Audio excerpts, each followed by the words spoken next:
A very good morning to all of you. I hope कि आप सभी अपनी सेहत का ख्याल रख रहे हैं और अच्छे से पढ़ाई कर रहे हैं, सभी सेफ्टी मेजर्स ले रहे हैं ताकि आप सेफ रहें इस टाइम पे। लास्ट टाइम आपको आपके रिजल्ट्स आए हैं जिसमें कि आपके मार्क्स हैं, और मैंने देखा कि काफ़ी सारे लोगों को जो मैथ्स के पेपर्स चेक हुए हैं उससे सेटिस्फाइड नहीं है आप लोग, और काफ़ी सारे क्वेश्चंस हैं। तो अगले टर्न पे जिन भी क्वेश्चंस में आपको डाउट है हम उन क्वेश्चंस को डिस्कस करेंगे। जो भी क्वेश्चंस आपको नहीं समझ में आए थे एग्जाम के, तो हम उनको डिस्कस करेंगे।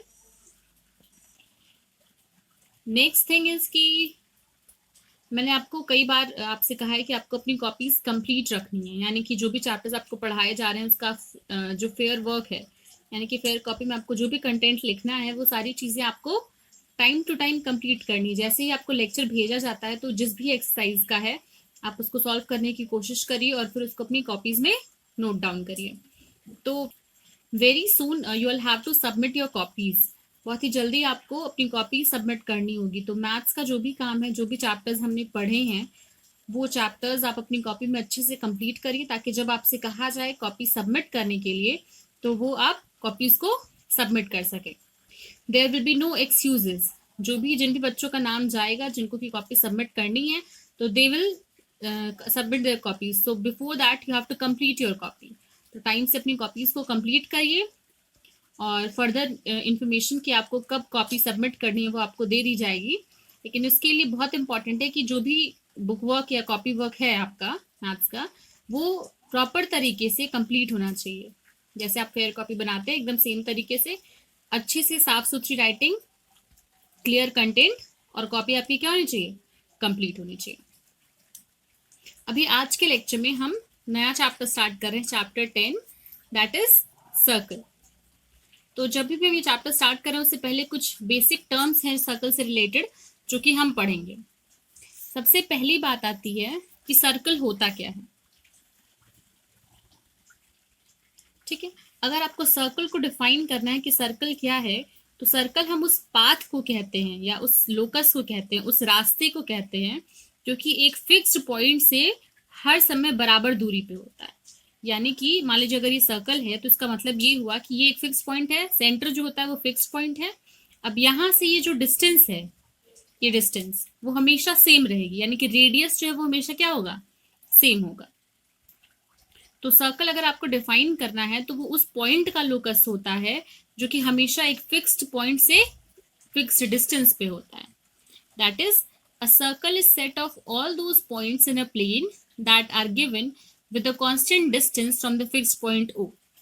सर्कल जो है वो 2D फिगर है, यानी कि एक प्लेन में होगा। चलिए, अब ये फर्स्ट चीज, सबसे पहली चीज, इसको क्या कहते हैं, रेडियस। अगर ये टोटल हम इस लाइन को इंक्रीज कर देते हैं जैसे कि सर्कल को दोनों एंड पे टच कर रही है और सेंटर से पास हो रही है, तो ये क्या हो जाएगा, डायमीटर। अगर रेडियस को आर से डिनोट करें, डायमीटर को डी से, तो आपको पता होना चाहिए कि D is equals to 2r, यानी कि रेडियस का 2 टाइम्स आप क्या है, डायमीटर होता है। तो अगर रेडियस दिया हुआ है, डायमीटर निकालना है, तो 2 से हम उसको मल्टीप्लाई कर देंगे। नेक्स्ट, अगर कोई भी पॉइंट सर्कल के अंदर है, सर्कल की बाउंड्री के अंदर अगर कोई पॉइंट है तो हम उसको कहते हैं इंटीरियर पॉइंट। इंटीरियर पॉइंट यानी कि सर्कल की बाउंड्री के अंदर जो पॉइंट है उसको हम कहते हैं इंटीरियर पॉइंट। इंटीरियर पॉइंट को हम हिंदी में अंतः बिंदु कहते हैं, यानी कि कोई भी ऐसा पॉइंट जो कि बाउंड्री के अंदर होगा उसको हम इंटीरियर पॉइंट या फिर अंतः बिंदु कहेंगे।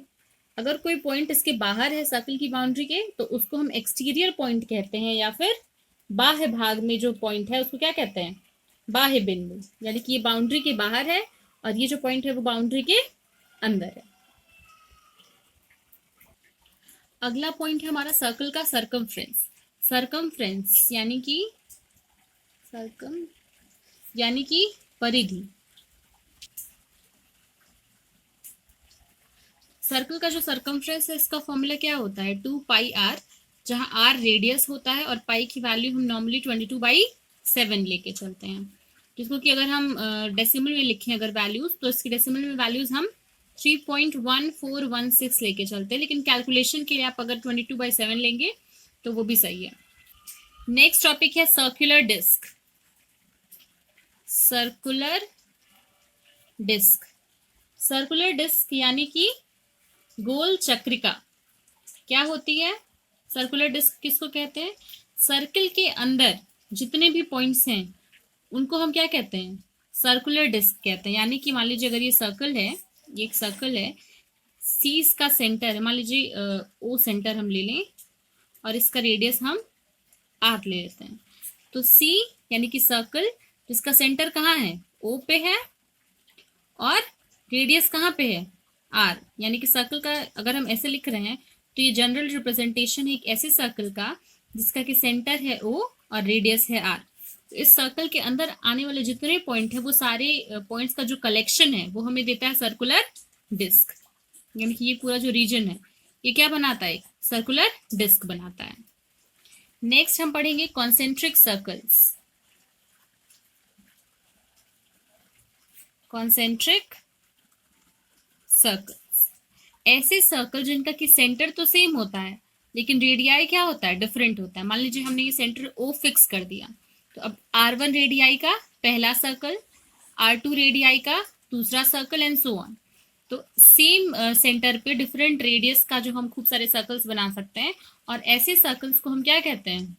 कॉन्सेंट्रिक सर्कल्स यानी कि संकेंद्रीय वृत्त कहते हैं। फिर से समझेंगे, एक ही केंद्र वाले दो या दो से अधिक वृत्तों को हम संकेंद्रीय वृत्त या फिर कॉन्सेंट्रिक सर्कल्स कहते हैं। सेमी सर्कल क्या होता है? सर्कल का हाफ पार्ट जो होगा वो क्या होगा? ये हिस्सा, कोई सा भी आधा हिस्सा अगर हम सर्कल का लें तो वो क्या हो जाता है? सेमी सर्कल हो जाता है। अगर बात करें कि आर्क क्या होता है, यानी कि वृत्त का चाप क्या है, तो जब भी हम आर्क कहते हैं तो सर्कल का कोई सा भी एक हिस्सा हम ले सकते हैं उसकी सरकमफ्रेंस का। ये इतना हिस्सा मान लीजिए हमने ले लिया, तो ये क्या है? इस सर्कल का एक आर्क है। अभी आर्क के बेसिस पे, मान लीजिए हम आर्क पढ़ रहे हैं अगर, तो आर्क के बेसिस पे सर्कल में हम दो आर्क बना सकते हैं। पहला आर्क जो होगा उसको हम, जो छोटा साइज का आर्क होगा उसको हम माइनर आर्क कहते हैं, जो बड़ा वाला है उसको हम मेजर आर्क कहते हैं। अभी जैसे मान लीजिए कि ये एक सर्कल है, यहाँ है सेंटर ओ, ये है, इसका रेडियस है स्मॉल आर, ठीक है। यानी कि सेंटर का सर्कल का नाम क्या हो गया? सी ओ कॉमा आर। मान लीजिए यहाँ कोई पॉइंट है पी, ये क्यू है, यहाँ कहीं एक्स है और यहाँ कहीं वाई है। तो अब अगर हमें क्वेश्चन पूछे कि पॉइंट पी और क्यू को लेकर के आर्क बताने हैं, ये जो दोनों पॉइंट्स हैं वो सर्कल को कौन से दो आर्क्स में डिवाइड कर रहा है, तो एक आर्क हमारे पास हो जाएगा पी एक्स क्यू, ये पहला आर्क, और ये माइनर आर्क होगा, और जो बड़ा वाला आर्क है यानी कि पी वाई क्यू वो क्या होगा? ये पी वाई क्यू, ये मेजर आर्क होगा। तो आर्क में हमने दो तरीके के पढ़े, यानी कि एक जो है वो मेजर आर्क और एक माइनर आर्क, यानी कि दीर्घ चाप और लघु चाप।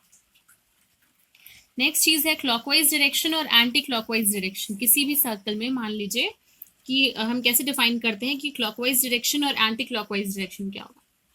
तो जिस दिशा में घड़ी के मिनट की सुई घूमती है, यानी कि जिस तरीके से जो क्लॉक में मिनट हैंड घूमती है, जो भी उसकी ये मान लीजिए है क्लॉक और ये है मिनट हैंड, तो ये जिस तरीके से घूमती है अगर हम उस तरीके से आगे बढ़ें तो हम उस डायरेक्शन को क्या कहते हैं? क्लॉकवाइज, यानी कि क्लॉक के तरीके से घड़ी जिस तरीके से चलती है अगर हम उसी तरीके से चलें सर्कल पे तो हम उस डायरेक्शन को कहेंगे क्लॉकवाइज डायरेक्शन, और अगर उसकी उल्टी दिशा में हम चलते हैं तो हम उसको कहते हैं anti clockwise direction.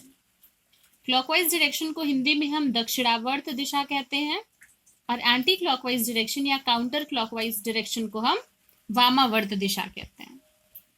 Next, cord क्या होता है? अगर ये कोई सर्कल है तो सर्कल के किसी भी दो पॉइंट को आप ज्वाइन कर दीजिए, ये मान लीजिए पी हो गया, ये क्यू हो गया, तो पी क्यू क्या हो जाएगा? एक कॉर्ड हो जाएगा।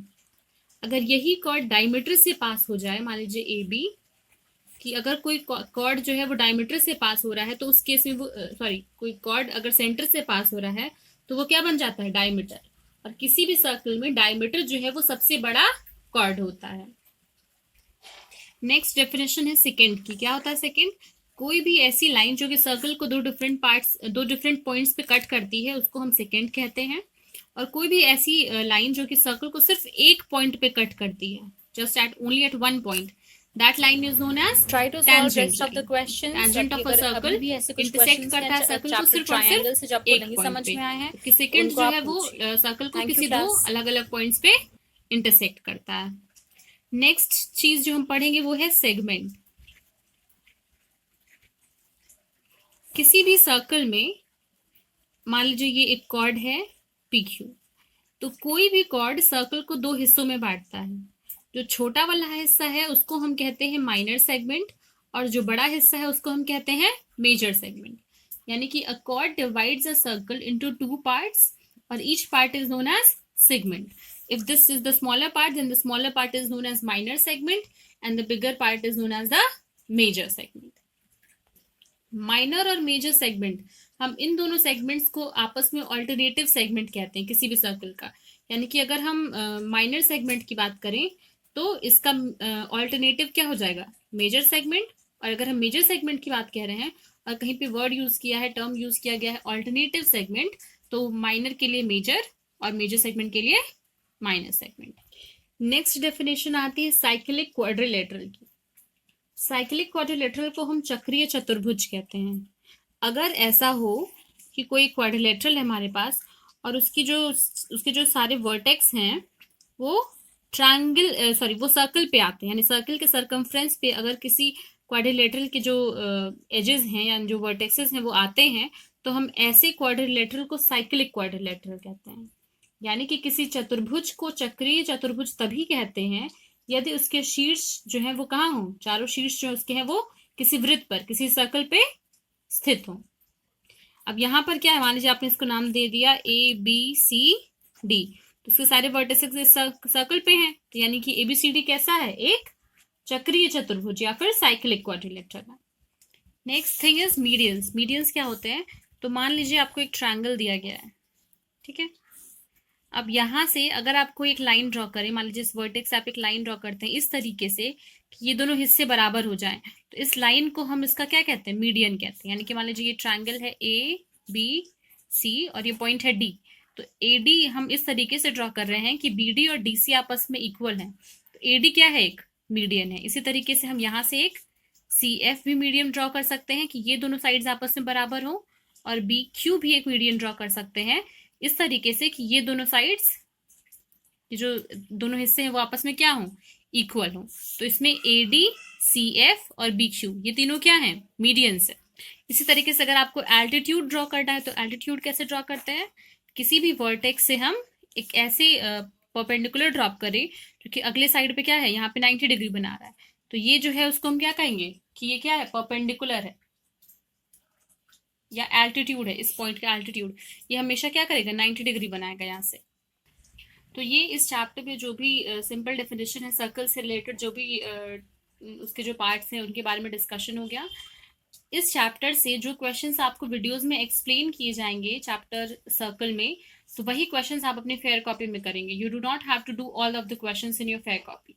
बाकी के जो क्वेश्चंस हैं आप उनको खुद से ट्राई करिए, और अगर नहीं आता है तो वो आप पूछिए, लेकिन फेयर कॉपी में आप वही क्वेश्चन करिए जो कि आपको बताया जा रहा है वीडियोज में, या फिर आपको जो PDF के थ्रू समझाया जा रहा है, सिर्फ वही क्वेश्चन आप फेयर कॉपी में करेंगे। Rest of the question you are going to do on your in your practice copy. So with this note, we'll be discussing the theorems in the next video. Thank you, class.